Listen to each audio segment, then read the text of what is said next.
দেশে প্রবাসে যারা এই অনুষ্ঠান দেখছেন সবাইকে স্বাগত জানাচ্ছি নিটল টাটা টেবিল টক দেখার জন্য। আমি হাবিবুর রহমান পলাশ। দর্শক, কয়েকদিন আগে নির্বাচন কমিশন পুনর্গঠনের প্রস্তাব তুলে ধরেন বিএনপি চেয়ারপারসন খালেদা জিয়া। প্রস্তাবটি তখনই নাকচ করে দেওয়া হয় আওয়ামী লীগের পক্ষ থেকে। তবে প্রস্তাব নিয়ে রাষ্ট্রপতির সঙ্গে আলোচনা করতে চাই বিএনপি নেতারা। এ নিয়ে সময় চেয়ে রাষ্ট্রপতির কাছে আবেদন করবে দলটি। ইসি পুনর্গঠনে বিএনপির প্রস্তাব নিয়ে রাজনৈতিক অঙ্গনে চলছে নানা আলোচনা। অন্যদিকে নাসিরনগরে সিসি ক্যামেরা, নারায়ণগঞ্জ সিটি নির্বাচনের উত্তাপ রয়েছে দেশে। এসব নিয়ে কথা বলবো। ইসি পুনর্গঠনে বিএনপির প্রস্তাব ও আগামী নির্বাচন, এই শিরোনামে অতিথি হিসেবে আছেন আমার ডান দিকে জাতীয় পার্টির প্রেসিডিয়াম সদস্য ফখরুল ইমাম এমপি, তার পরেই রয়েছেন বিএনপির vice chairman advocate Ahmed Azam Khan, এবং আমার বামে রয়েছেন রাজনৈতিক বিশ্লেষক এবং গণমাধ্যম ব্যক্তিত্ব এ কে পাটোয়ারি। আপনাদের তিনজনকে আমন্ত্রণ জানাচ্ছি আমাদের আজকের আলোচনায়। আমরা আজকের এই আলোচনার যে বিষয়টি ঠিক করেছি, সেই আলোচনার শুরুতেই আমি আহমেদ আজম খান আপনার কাছে আসতে চাই। আপনারা আপনার দলের চেয়ারপারসন যে ইসি পুনর্গঠনে যে প্রস্তাব দিয়েছেন গত কয়েকদিন থেকে, সেটা নিয়ে আলোচনা চলছে এবং সবশেষ আজকে আপনার দলের মহাসচিব বলেছেন যে আপনারা রাষ্ট্রপতির সঙ্গে এই বিষয়টি নিয়ে আলোচনা করবেন এবং সময় চেয়েছে, আবেদন করা হবে। কি প্রত্যাশা করছেন আপনারা? আপনাকে অনেক অনেক ধন্যবাদ। সম্মানিত দর্শক, স্বাগতম।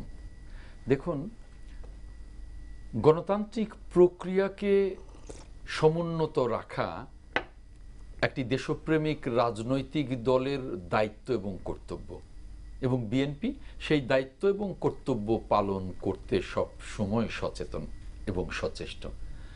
যে কারণেই বিএনপি মনে করে যে একটি গণতান্ত্রিক প্রক্রিয়ার সবচেয়ে বড় স্তম্ভ হলো অবাধ এবং নিরপেক্ষ নির্বাচন, জনগণের মতামতের সরকার। আর সেজন্যেই আমরা একটি সুষ্ঠু নির্বাচনের লক্ষ্যেই একটি কার্যকর নির্বাচন কমিশন আমাদের চাওয়া, জনগণের চাওয়া, এটা জনদাবি। আর সেই দাবিটি পূরণের লক্ষ্যেই আমরা আমাদের নেত্রী ম্যাডাম খালেদা জিয়া একটি নির্বাচন কমিশন পুনর্গঠনের একটি প্রস্তাবনা জাতির সামনে তুলে ধরেছেন। আমরা আশা করেছিলাম যে সরকার এই প্রস্তাবনাটিকে স্বাগত জানাবে, যে এই প্রস্তাবনা নিয়ে আলোচনা প্রয়োজন আছে, এবং সরকার হয়তো আলোচনার আহ্বানও জানাবেন। তা না করে তাৎক্ষণিকভাবে এই প্রস্তাবনাটি সরকার নাকচ করে দেন। এতে করে এটা প্রমাণ হয় যে সরকার কতটা অগণতান্ত্রিক এবং কর্তৃত্ববাদী। কারণ গণতান্ত্রিক সরকার বিরোধী দলের যে কোনো প্রস্তাবকে অন্তত আলোচনার টেবিলে আনার মানসিকতা রাখেন, এবং আলোচনায় এলে তখন তাদের প্রস্তাব, আমাদের প্রস্তাব আলাপ আলোচনার মধ্য দিয়ে আরও একটা গ্রহণযোগ্য কিছু বেরিয়ে আসে, যেটা জনগণের জন্য বা দেশের জন্য, গণতন্ত্রের জন্য। আপনি যেটা বললেন যে বিরোধী দল বলতে আমি বুঝিয়েছি যে রাজনৈতিক দলটি বাংলাদেশের সর্ববৃহৎ রাজনৈতিক দল অথচ সরকারে নেই, তিনিই বিরোধী দল, রাজপথের বিরোধী দল। রাজপথের বিরোধী দল ছাড়া এখন যে পুতুল খেলার নাট্যশালা একটা আছে, টিআইবির ভাষায় যেটা বলতে হয় পুতুল খেলার নাট্যশালা, সেই পুতুল খেলার নাট্যশালা নামক সংসদে যে বিরোধী দল আছে, তারা কোন প্রকৃতির বিরোধী দল? তারা সরকারেও আছেন, আবার বলেন আমরা বিরোধী দল। তাদের দল থেকে 4 জন মন্ত্রী আছেন, তাদের দলের প্রধান সরকারের বিশেষ দূত। কাজেই এই ধরনের বিরোধী দল পৃথিবীর কোথাও নেই, এবং তিনি নিজেও, ওই দলের প্রধান নিজেও বলেন আমরা যে বিরোধী দল এটা মানুষ মনেই করে না। নিজেই বলেন, অনেক জায়গায় বলেন যে এটা মানুষ মনেই করে না, এবং বিরোধী দলের স্বীকৃতিও তাদের নেই। এই যে কিছুদিন আগে মার্কিন পররাষ্ট্রমন্ত্রী এলেন, তিনিও তার সাথে কথা বলেননি, বলেছেন মাঠের যিনি সত্যিকারে বিরোধী দল বেগম খালেদা জিয়া তার সাথে। এরপরে আরও যে কিছুদিন আগে আরও একজন রাষ্ট্রীয় অতিথি এসে গেলেন, চায়নার প্রেসিডেন্ট, তিনিও কিন্তু ওই বিরোধী দলীয় নেতার সাথে দেখা করেননি, দেখা করেছেন আনুষ্ঠানিকভাবে সত্যিকারে যিনি বিরোধী দল, রাজনীতিক দল, তাদের প্রতিনিধি দলের সাথে। আপনি যে অভিযোগটা করলেন বা স্বীকৃতির কথা বললেন, আমরা ওই ঘটনার পরেই, আমি যেটা চীনের প্রধানমন্ত্রীর ঘটনার পরেই আমি মাননীয় প্রধানমন্ত্রীর একটা বক্তব্য আমার কাছে এসেছে এবং গণমাধ্যমে এসেছে। তিনি বলেছেন, যেভাবে আপনি বললেন জাতীয় পার্টির বিরোধী দলের অবস্থানকে, প্রধানমন্ত্রী বলেছেন যে আপনারা নির্বাচনে না আসাতেই তো জাতীয় পার্টি বিরোধী দলে যাওয়ার সুযোগ পেয়েছে। না, আলোচনা কিন্তু অন্যদিকে চলে এসছে। আমি এক লাইনে আপনার কথার জবাব দিয়ে আমি ওই লাইনে যেতে চাই। সেটা হলো, আমরা নির্বাচনে আসিনি কথাটা সঠিক নয়, আমাদেরকে নির্বাচনে আসতে দেওয়া হয়নি। আপনার নিশ্চয়ই মনে থাকবার কথা যে তখন পাশের দেশ থেকে এসেও এরশাদ সাহেবকে চাপ দিয়েছে আপনাকে নির্বাচনে যেতে হবে। এরশাদ সাহেব বলে দিয়েছেন আমাকে ফোর্স করছে নির্বাচনে যাওয়ার জন্য, এবং আমরা যাতে নির্বাচনে না আসতে পারি তার সকল প্রক্রিয়া করেছেন। শেষ পর্যন্ত মধ্যস্থতাকারী যে অস্কার ফার্নান্দেস তারানকো, তিনি বলেছিলেন 15 দিন সময় বানান, বিএনপিকে নমিনেশন পেপার দাখিল করবার সময় দেন, তাও দেননি। সে সময় সরকারি দলের তখনকার মহাসচিব এলজিআরডি মন্ত্রী বলেছিলেন সৈয়দ আশরাফ যে না, আপনারা 96-তে 15ই ফেব্রুয়ারির একটা নির্বাচন করেছিলেন 3 মাসের জন্য, আমরাও একটা করি। এবং তখন সরকারের সকল মন্ত্রীরা বলছেন যে না, একটা সংবিধান রক্ষার নিয়মতান্ত্রিক নির্বাচন, এই অল্প কিছুদিনের মধ্যে আরেকটি নির্বাচন হবে। সেখান থেকে যে সরকার চলে আসবেন তার প্রতিশ্রুতি ভঙ্গ করে, এটা আমরাও মনে করিনি, সারা জাতিও মনে করেনি। কাজেই এটা বলাই যায় যে আমাদেরকে নির্বাচনে যেতে দেয়া হয়নি। আমরা নির্বাচনে যেতে চাই, তখনও যেতে চেয়েছিলাম। এরকম একটা ভঙ্গুর অকার্যকর সংসদ জাতীয় চাইনি, আমরাও চাইনি। কাজেই আগামী দিনে আমরা দ্রুত একটি নির্বাচন চাই এবং দ্রুত একটি কার্যকর নির্বাচন কমিশন চাই। যে নির্বাচন কমিশন এই রকিব কমিশনের মতো নতজানু হবে না, যারা একটা কার্যকর জাতীয় সংসদ নির্বাচনের জন্যে অত্যন্ত শক্তিশালী ভূমিকা পালন করবে এবং নিরপেক্ষ সকল দলের অংশগ্রহণে একটা নির্বাচনের মধ্য দিয়ে জনগণের মতামতের সরকার প্রতিষ্ঠা করবে, যে জনগণের মতামতের সরকার গণতন্ত্রকে আবার নতুন করে এগিয়ে নেওয়ার চর্চা শুরু করতে পারবে। আর সেজন্যই আমরা প্রস্তাব দিয়েছি, রাষ্ট্রপতির সাথে দেখা করবার প্রস্তাব দিয়েছি, দেখা করবার আবেদন জানিয়েছি, এবং এভাবেই আমরা আমাদের দায়িত্ব এবং কর্তব্য জাতির সামনে আমরা পালন করে যাব। আমরা এবার আলোচনার পর্যায়ে জনাব ফখরুল ইমাম আপনার কাছে আসতে চাই। বিএনপির অবস্থান এবং বাস্তবতা এবং বিরোধী দল নিয়ে অনেক কথাই বলে ফেলেছেন আহমেদ আজম খান। আপনার কাছে যে প্রশ্ন সেটা হচ্ছে যে আমরা যদি একটু তুলনামূলক বিশ্লেষণ করি যে গত জাতীয় নির্বাচনের আগে বিএনপি তত্ত্বাবধায়ক সরকারের যে একটা ফর্মুলা দিয়েছিলেন, সেখানে যাদেরকে সামনে রেখে দিয়েছিলেন তারাই নাকচ করে দিয়েছিলেন। এরপরে আরেকটা ফর্মুলা আমরা বিএনপির কাছ থেকে ইসি পুনর্গঠন নিয়ে পেলাম, এবং এটা শুধুই সমাজ এবং অন্যরা গ্রহণ করেছেন। এবং আমরা যেটা বলতে পারি যে একটা তুলনামূলক ভালো প্রস্তাব। সরকারে আপনারা আছেন এবং বিরোধী দলে আছেন, আপনারা কেন এটাকে সরাসরি নাকচ করছেন? ব্যাপার হলো, আপনাকে ধন্যবাদ। ব্যাপার হলো যে কথা তো অনেক কিছু বলা যায়, বাস্তবে তো তার নাই। ওনারা দাবি করেন যে ওনারা বিরোধী দল, রাস্তা দেখি না তো রাজপথে। এটা আমাদের সংগ্রামের ইতিহাস, বাংলাদেশের সাংঘাতিক ইতিহাস। এখানে আপনার কেউ যদি অন্যায় করে এবং রাজপথে যেসব লোক নেমে আসে, আমরা অনেকবার দেখেছি সরকার টেকে না। এখন কি দেখি আমি, সরকার স্থিতিশীল। এই 14 সালের নির্বাচন নিয়ে এই 3 বছর কথা হয়েছে। এখন কথা হলো যে আপনার ব্যাপারটা হলো যে এই যখন আপনি গণতন্ত্রে বিশ্বাস করেন, গণতন্ত্রে চলার তো পদ্ধতি আছে কতগুলো। অবশ্যই আমাদের একটা গঠনতন্ত্র আছে, এই গঠনতন্ত্রকে মানতে হবে। তো আপনি যদি কিছুই না মানেন, গঠনতন্ত্র কি দলের না সংবিধানের কথা? সংবিধানের কথা বলছি, কনস্টিটিউশন, সংবিধানের কথা বলছি। দেশের একটা সংবিধান আছে, এবং এই সংবিধান যদি আপনি মেনে না চলেন তাহলে তো অরাজকতার সৃষ্টি হবে।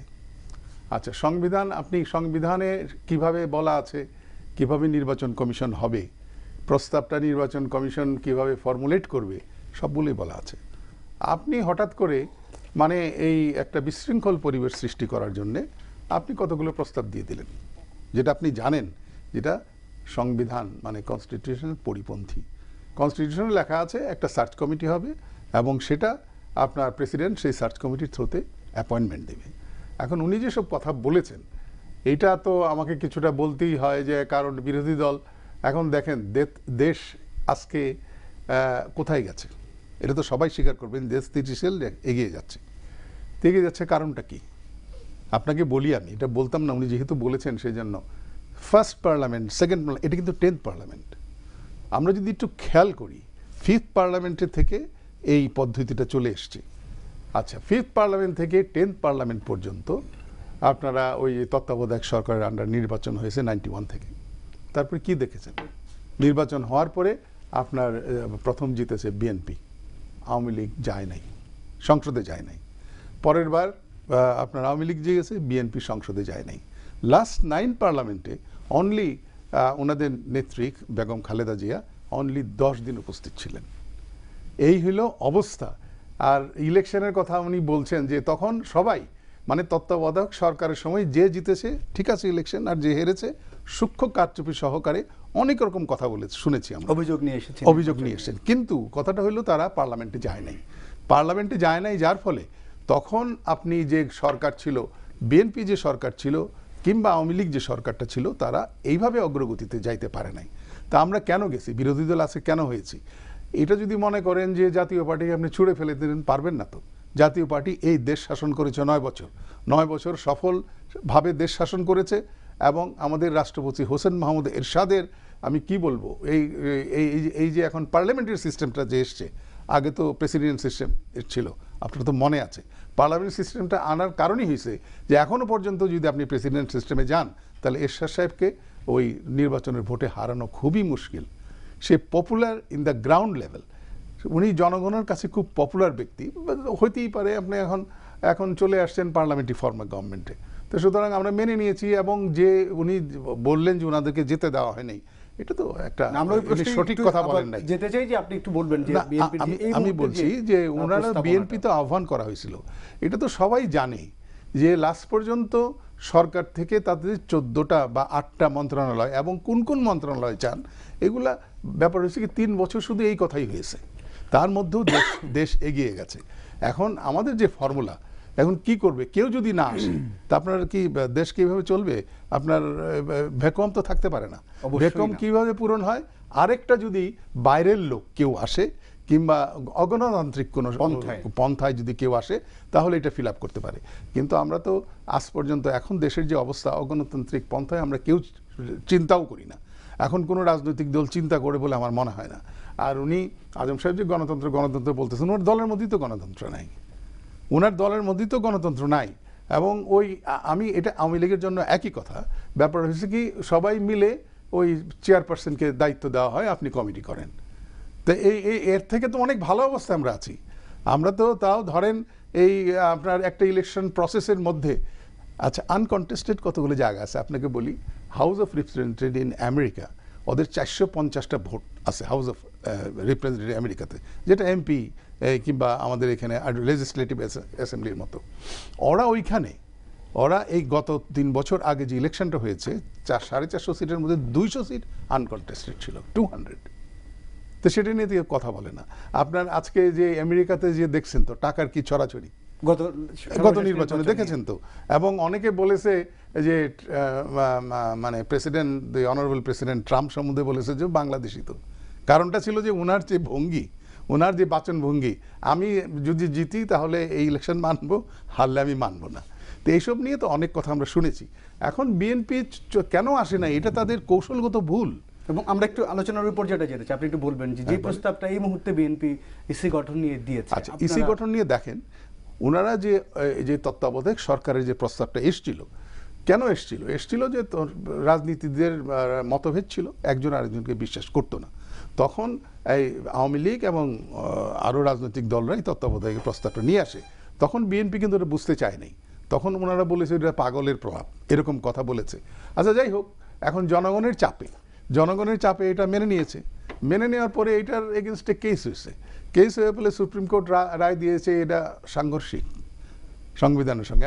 আমাদের জাতীয় পার্টি কিন্তু কোনো সময় আমরা এটার ফেভারে ছিলাম না। সবসময় যে গণতন্ত্রের ব্যাপারে, গণতন্ত্রটা হলে এমন একটা জিনিস, আপনাকে বিশ্বাস করতে হবে। তো যে বিশ্বাস করতে হবে, এবং যে সরকার আছে সেই সরকারের আন্ডারেই নির্বাচন হবে। অন্য কোনো পন্থায় আপনি নির্বাচন আনতে গেলেই আপনার ওখানে আপনার নিজস্ব একটা উদ্দেশ্য আছে, এটা প্রমাণিত হবে। এটা আনতে যাই কেন আমি, কারণ এই দেশে গণরোষ এবং গণ আন্দোলনের উপরে আমাদের দেশ স্বাধীন করেছি আমরা। 30 লক্ষের আমাদের একটা বিরাট গৌরবজ্জ্বল ইতিহাস আছে। সেইখানে আপনি আসেন না, আপনার যদি লোক থাকে রাস্তায় নামেন, আপনি রাস্তায় নামলে এই সরকার তো থাকতে পারবে না স্থিতিশীল, কারণ আপনার নাই। আমি এখন বলবো যে সরকারের যে অবস্থা, আপনি ইচ্ছা করলেও কোনো লোক রাস্তায় নামাতে পারবেন না, কারণ সবাই এখন রাজনীতিকদের বিরুদ্ধে, এটাও ঠিক, রাজনীতির বিরুদ্ধে জনসাধারণ একটা অনীহা আছে। আমরা আপনার কাছ থেকে একটু একে এম পাটোয়ারি আপনার কাছে আসতে চাই। আমরা দুইজন রাজনৈতিক দলের নেতার বক্তব্য শুনলাম। খালেদা জিয়ার ইসি পুনর্গঠন প্রসঙ্গে তারা বললেন। একজন রাজনৈতিক বিশ্লেষক হিসেবে আপনি এই প্রস্তাবগুলো কিভাবে মূল্যায়ন করবেন এবং মানা না মানার প্রসঙ্গটা একটু যদি বলেন। ধন্যবাদ আপনাকে। আমাদের যে রাজনীতির যে দুরবস্থা, আমাদের রাষ্ট্রের যে দুরবস্থা, এটা কারণের জন্য রাজনীতিবিদেরাই দায়ী।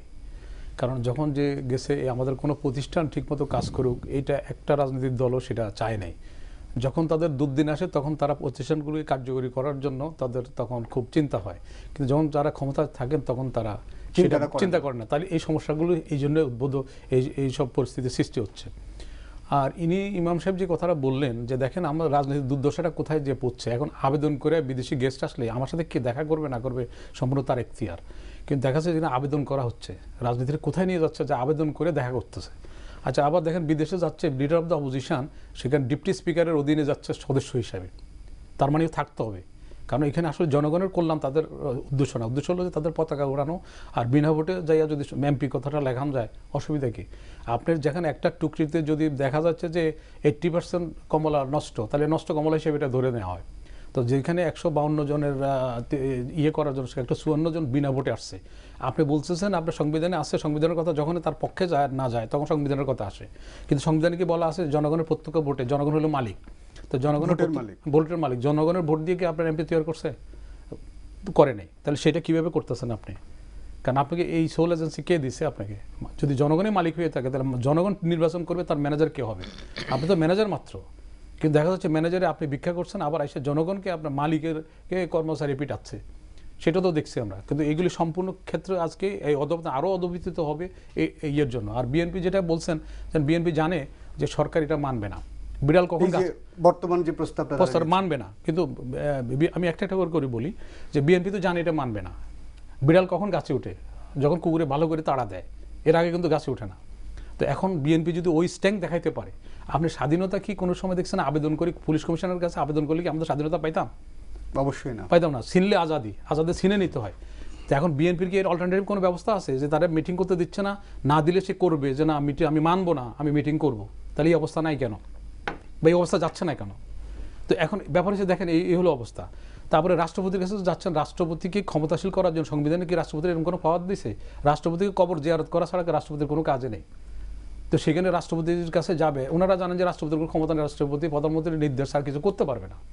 সেই রাষ্ট্রপতি সেই ধরনের রাষ্ট্রপতি সিলেক্টও করে না, আর সে কনস্টিটিউশন তার সে পাওয়ারও দেয় নাই।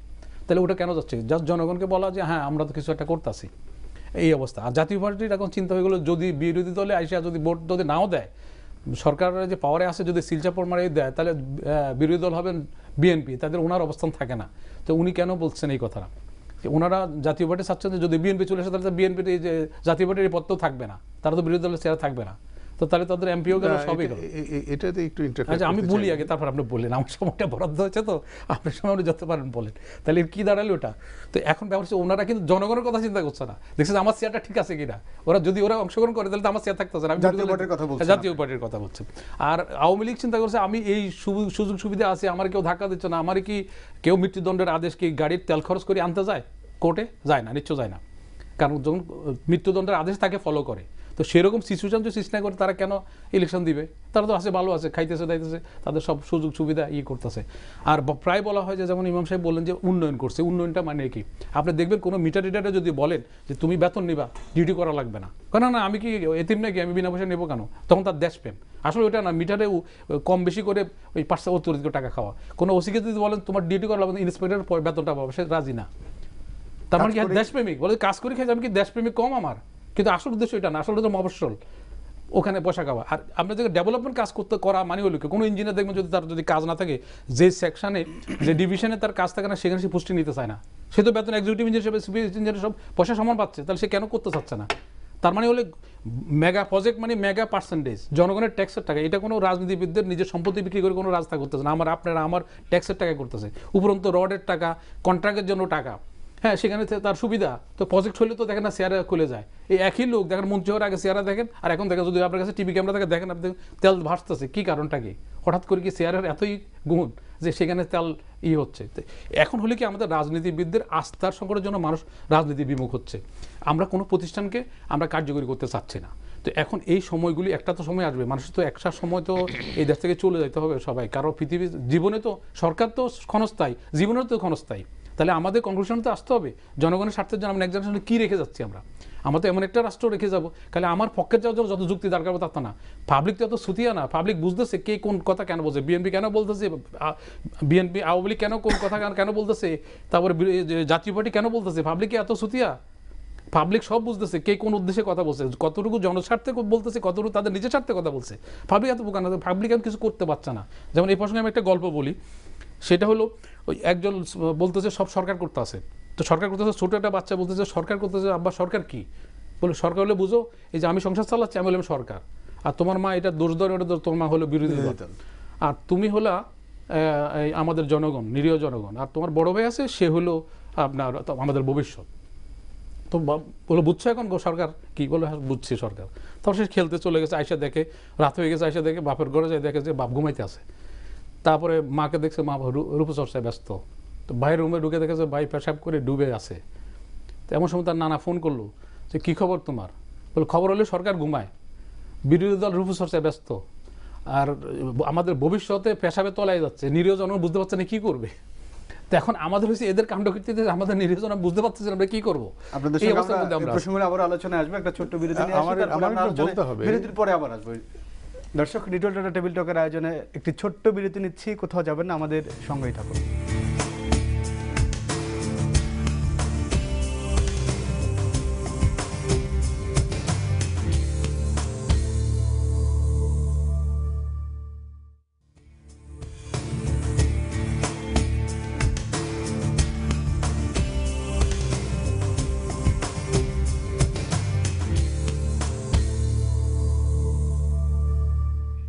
বিরতির পরে আবারও স্বাগত নিটল টাটা টেবিল টকে। আমরা কথা বলছিলাম ইসি পুনর্গঠনে বিএনপির প্রস্তাব এবং আগামী নির্বাচন, এই শিরোনামে আমরা আবারও ফিরছি আমাদের অতিথিদের সঙ্গে আলোচনা। এবার একটু আমি আহমেদ আজম খান আপনার কাছে যে প্রশ্নটি দিতে চাই, আপনারা যে প্রস্তাবগুলো দিয়েছেন তার মধ্যে একটা প্রস্তাব আছে যে সেনাবাহিনীকে বিচারিক ক্ষমতা দেয়া, এবং এটা তো সংবিধান পরিপন্থী। আপনারা এই ধরনের বিষয়গুলো কেন নিয়ে আসছেন?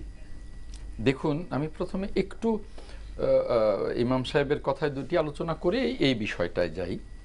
রাজপথের বিরোধী দল রাজপথে নেই, আমরা প্রথম থেকেই আমাদের রাজপথের আন্দোলন চলছে। রাজপথে মানেই সারাক্ষণ রাজপথে পড়ে থাকতে হয় না, ওটাকে রাজপথ বলে না, ওইভাবে আন্দোলনকে বলে না।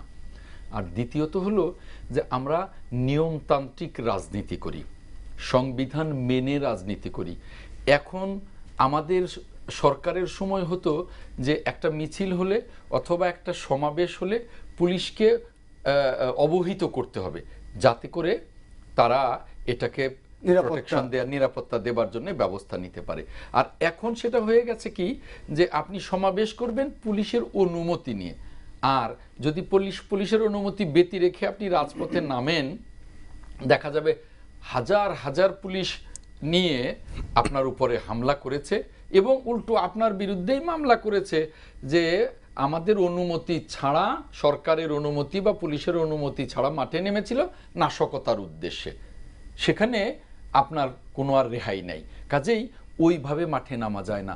আমরা নিয়মতান্ত্রিক আন্দোলনের মধ্য দিয়েই আমাদের জনগণকে সাথে নিয়ে গণতন্ত্রের চর্চা করব এবং সরকারকে আমাদের জনগণের দাবি আদায়ে যে জ্বালাও পোড়াও হয়েছিল আন্দোলনের নামে, সেগুলো কি গণতান্ত্রিক আন্দোলন মনে করছেন? আমরা গণতান্ত্রিক আন্দোলন করেছি, সেই গণতান্ত্রিক আন্দোলনের পিঠে ছুরিকাঘাত করবার জন্যে ষড়যন্ত্রকারীরা আমাদের নাম নিয়ে জ্বালাও পোড়াও করেছে। আমরা বহুবার বলেছি, অনেক পত্রিকায়ও এগুলো চলে এসেছে।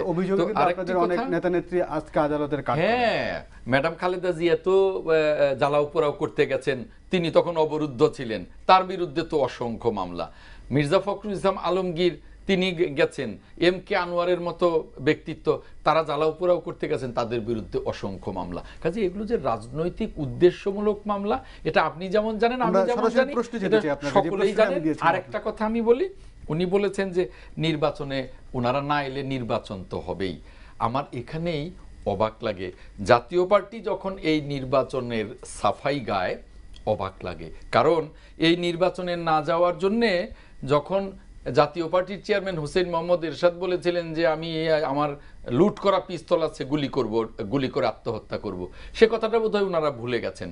যখন আমরা দেখলাম যে তাকে পুলিশ ধরে নিয়ে চলে গেল সিএমএইচে, সেই সিএমএইচ থেকে উনি আর এলেন না, পুরো নির্বাচনের পরে এলেন, একেবারে সকলের আড়ালে গোপনে শপথ নিলেন। এবং তারও আগে, আচ্ছা আমি আর শেষ লাইনটা বলি, তারও আগে জাতীয় পার্টি যখন মনোনয়নপত্র ঢালাও ভাবে প্রত্যাহার করলেন, সে প্রত্যাহারও গ্রহণ করা হলো না। সেই জাতীয় পার্টি যখন এই নির্বাচনের সাফাই গায়, আমার সত্যি অবাক লাগে। এখন আপনি যে কথাটা বললেন, একটা জিনিস মানতেই হবে যে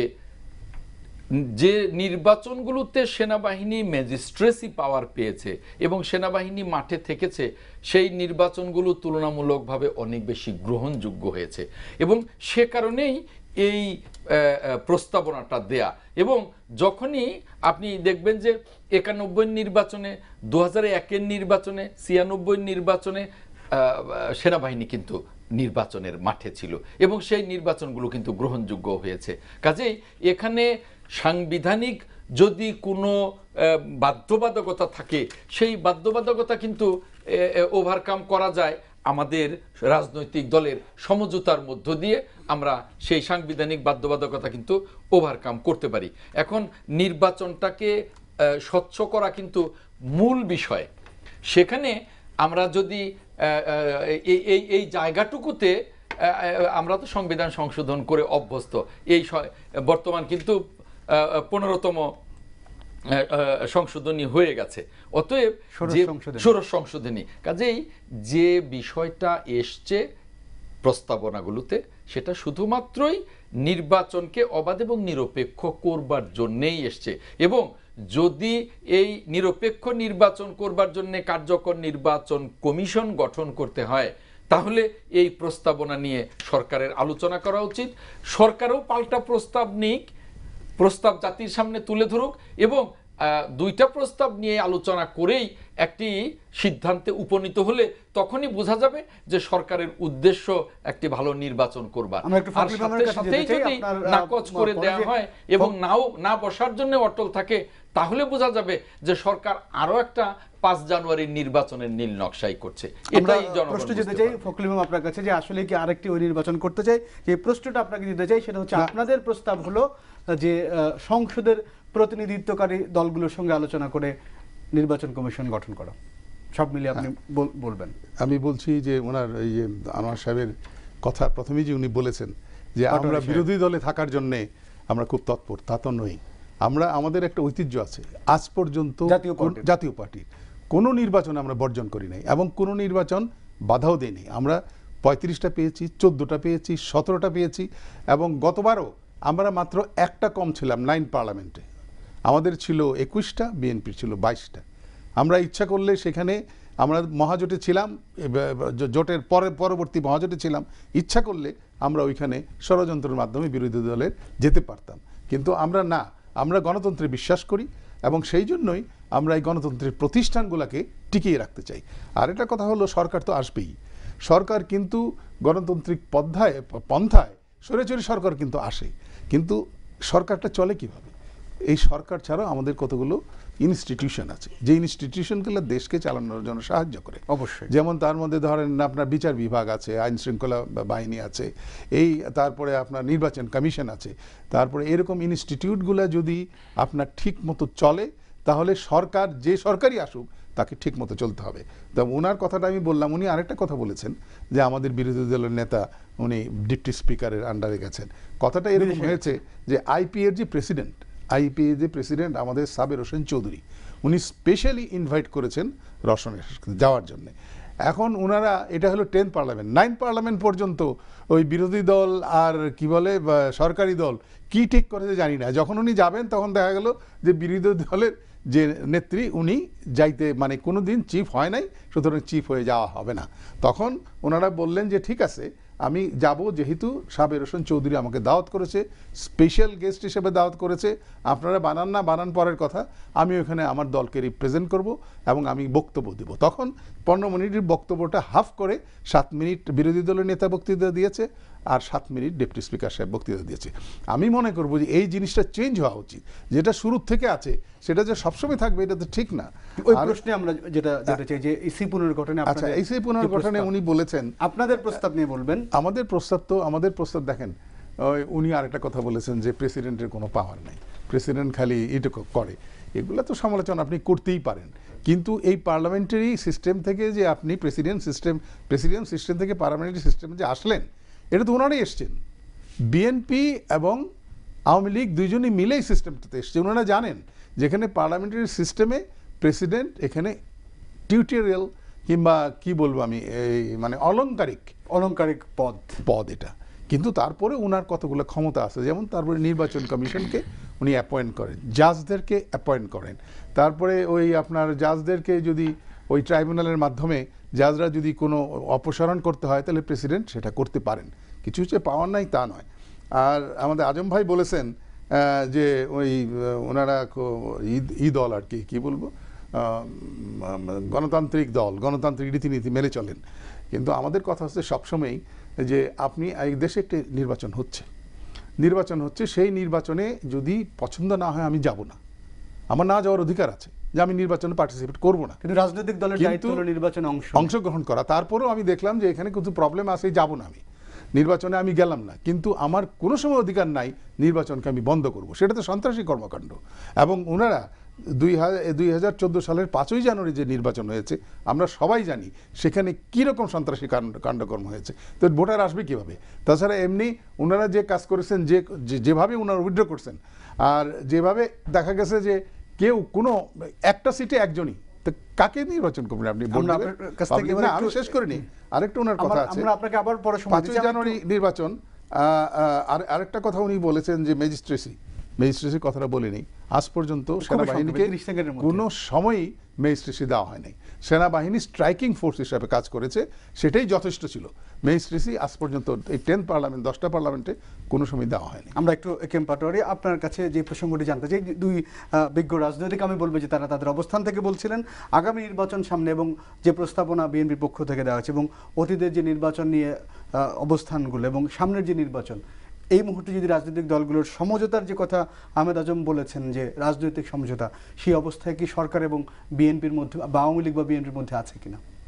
দেখুন, আমি এটা বলার আগে যে ইমাম সাহেব যেটা বলছেন, যে আমি দুইটা কথা বলি, যে মালদ্বীপের প্রেসিডেন্ট যদি ডিজি ফিশারি দাওয়াত যাবে, কে দাওয়াত দিচ্ছে সেটা প্রশ্ন না, প্রশ্ন হলো চেয়ারটা, রাষ্ট্রপ্রধান।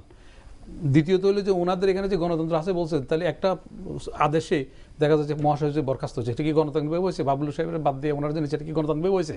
নাম্বার 2, আপনি দেখবেন রাষ্ট্রপতির আদেশ ক্রমে, একটা সহকারী সচিব লেখা থাকে রাষ্ট্রপতির আদেশ ক্রমে। রাষ্ট্রপতি কি জানে সহকারী সচিবদের চিনে?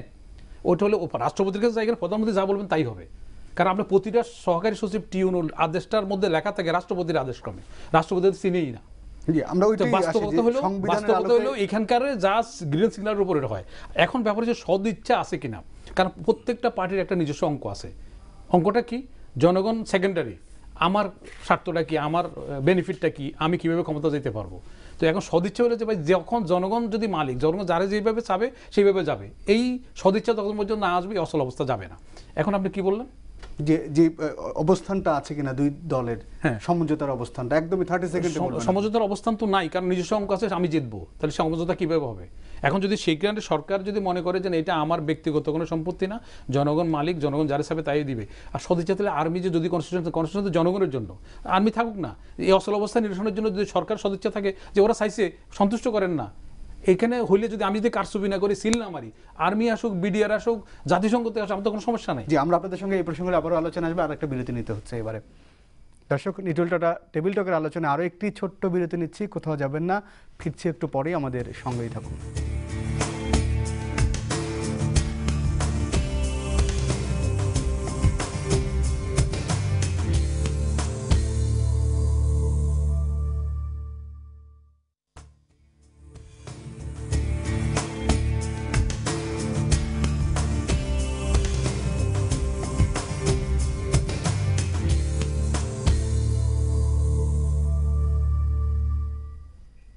বিরতির পরে আবারও স্বাগত নিটল টাটা টেবিল টকে। আমরা কথা বলছিলাম ইসি পুনর্গঠনে বিএনপির প্রস্তাব এবং আগামী নির্বাচন এই শিরোনামে। আমরা আবারও ফিরছি আমাদের অতিথিদের সঙ্গে আলোচনা। এবারে যারা ফখরুল ইমাম, আপনার কাছে যে প্রশ্নটি জানতে চাই যে নির্বাচন কমিশন গঠনে আইন তৈরির কথা বলা আছে সংবিধানে, এটা এখন পর্যন্ত কেন হচ্ছে না? আপনারা সরকারে আছেন। না, আমরা সরকারি আছে কথাটা ঠিক না। আমি আগে বলে নেই যে সংবিধানে লেখা আছে যে আইন তৈরি করার পরে সেই আইন অনুযায়ী প্রেসিডেন্ট অ্যাপয়েন্ট দিবেন। তা আইন যতদিন তৈরি হবে না ততদিন তো সার্চ কমিটি করে, উনি সার্চ কমিটি করে দেন। এখন কথা হয়েছে এইখানেই বিএনপিকে বলা উচিত ছিল, আপনি যে কোশ্চেনটা করেছিলেন ইজ এ ভ্যালিড কোশ্চেন, এখানেই বিএনপির করা উচিত ছিল। ওনারা তো মানে ওই 13টা যে দাবি দিয়েছে সেগুলো তো আগে তো সংবিধানের মধ্যে আসতে হবে, ঠেলাঠেলি করে তো কত দূর যাওয়া যাবে আমি জানি না। এটা হলো একটা। আরেকটা হলো যে আমরা সরকারি আছি কথাটা ঠিক না, এরকম সিস্টেম কিন্তু অনেক দেশই আছে, জার্মানিতে আছে, শ্রীলঙ্কায় ছিল, অনেক দেশই আছে। এটা সরকারের মধ্যে থাকা মানে জবাবদিহিতা। আপনাকে বুঝতে হবে যে পার্লামেন্টে আমরা কি করি। পার্লামেন্টে বিরোধী দল জবাবদিহিতার জন্যে আপনার কোশ্চেন অ্যান্ড অ্যান্সার করে, তারপরে আপনার 71-এ করে।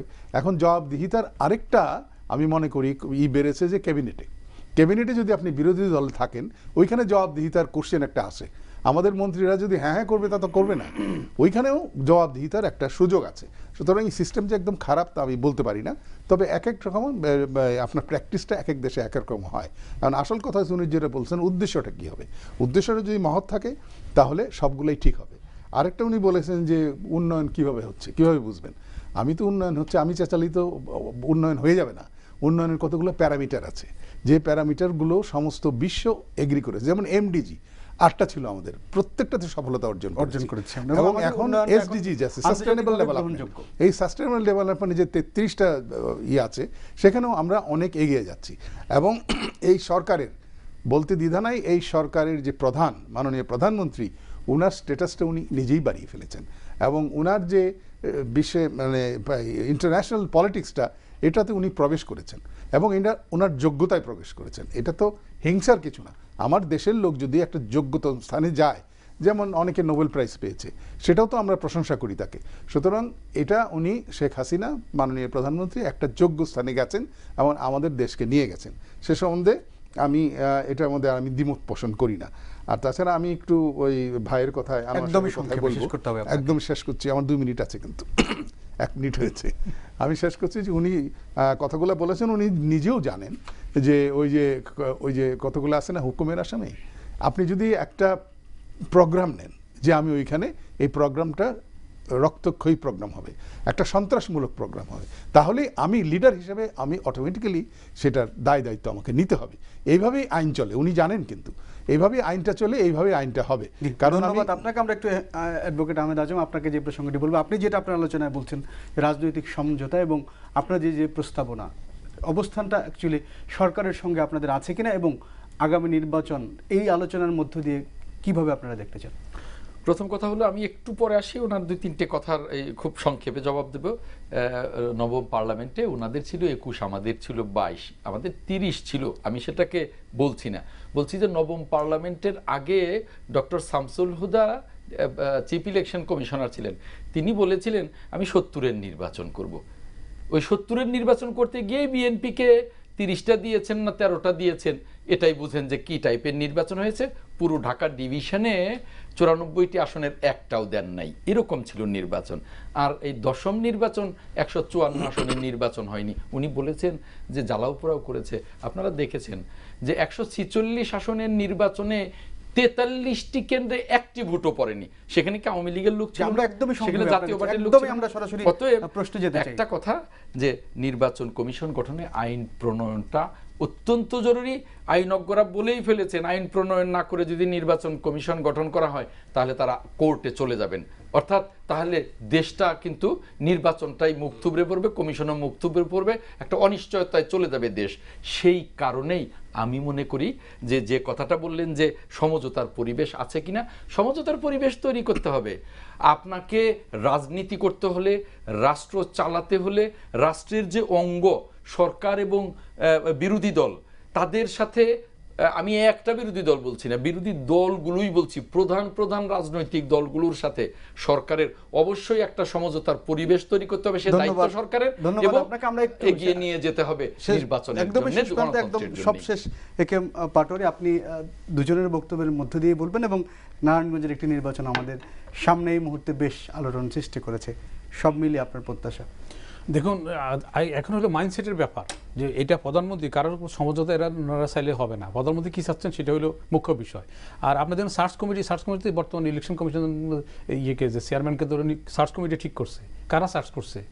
সার্চ করে কি এত দিনের মধ্যে কোনো মেরুদণ্ডহীন একটা লোকের খুঁজে পাইছে, যে যেমন বলবেন স্যার এরকম একটা লোকের খুঁজে নিয়ে আসছে? সার্চ কমিটি কী চাচ্ছে, সার্চটা কী সার্চ করতেছে? তাহলে তো সার্চ কমিটি করে যে রেজাল্টটা আমরা পেলাম, এতে কি মনে হচ্ছে এতগুলি ঘটনা হয়েছে? কিন্তু এই নির্বাচন কমিশনের অধীনে অনেকগুলো নির্বাচনে কিন্তু বিএনপি ভালো ফল করে না, এটা হলো কিছু কিছু মানুষের খেলা যখন খেলা যখন শেষ হয়ে যায় তখন 5 মিনিট বলে যে খেলা দেখান, এটা খেলা দেখানোর জন্য কিছু ব্যাপার আছে। কারণ যদি হয় তাহলে আপনি আনুপাতিকারে যখন দেখলো যে তারা হেরে যাচ্ছে, তখন পরবর্তীকালে আবার অন্যরকম হইলেন। এটা তো জোয়ার বাটা না যে এক সময় একদিকে যাবে আরেকদিকে যাবে না, প্রথম রেজাল্ট একরকম পরের রেজাল্ট আরেক রকম, এইভাবে তো হইতে পারে না। নারায়ণগঞ্জে যেটা বলছেন, এই সরকারের এই কমিশনের শেষ নির্বাচন আমরা বলতে পারি প্রত্যাশাটা নির্বাচনের এখন উনি কি আত্মঘাতী করবেন? উনি তো সবগুলি শেষ ভালো যার সব ভালো তার। এখন উনি যদি মনে করেন যে লোকের সামনে আমি দাঁড়াবো, যেমন আমি এর আগে অন্য একটা প্রতিষ্ঠানে বলছি, মানুষের গর্ব করে বলে ও আমার বাড়ির পাশে, কিন্তু আপনি কোনো সময় দেখছেন সিভিল ইলেকশন কমিশনের ভাই ভাইসা কেউ পরিচয় দিছে? কারণ পরিস্থিতির সমস্যা আছে, কারণ এই লোক তোমার ভাইস্তা, তাহলে তো ওর উপর অসুবিধা আছে। সেই জন্য কোনোদিন আপনি গর্ব করে বলেন আমি প্রধানমন্ত্রীর বাড়ির পাশে, আমি মন্ত্রীর বাড়ির পাশে, আমি ইমাম সাহেবের বাড়ির পাশে, কিন্তু সিভিল ইলেকশন কমিশনের বাড়ির পাশে কেউ পরিচয় দিচ্ছে শুনছেন? বা ভাইস্তার আপনারা চিনেন মিডিয়ার সাথে? আমরা তো ভাইভাইসা চিনি, একদমই আপনি ভাইভাইস্তা হলেও পরিচয় দেয় না, একদমই কারণ তার শেষ করতে হবে অ্যাক্টিভিটিজের আপনাকে। কারণে। হ্যাঁ, এখন ব্যাপার হচ্ছে নারায়ণগঞ্জে যে ঘটনা হচ্ছে, একদমই নারায়ণগঞ্জে এক ঘটনা হচ্ছে, বাক্যে দেখেন বলতে হবে। নারায়ণগঞ্জে এক বাক্যে আপনাকে শেষ নারায়ণগঞ্জের করতে হবে। প্রধানমন্ত্রী এইটা প্রমাণ করে দিতে পারে যে এখানে গেলে কি সরকারের কোনো পতন হবে না, এখানে একটা সুষ্ঠু নির্বাচনের ব্যবস্থাটা উনি করে দিতে পারেন। আমরা আমাদের হাতে একদমই সময় নেই। আপনাদের তিনজনকে আজকে জনাব ফখরুল ইমাম এবং আহমেদ আজম খান এবং একেএম পাটোয়ারি, আপনাদের তিনজনকে অসংখ্য ধন্যবাদ জানাচ্ছি আমাদের স্টুডিওতে এসে সময় দেওয়ার জন্য। দর্শক, নিটল টাটা টেবিল টকের আয়োজন আজ এ পর্যন্তই। রাত 2টায় অনুষ্ঠানটি পুনঃপ্রচার রয়েছে, সবাই দেখবেন আশা করছি। ভালো থাকবেন, ধন্যবাদ সবাইকে।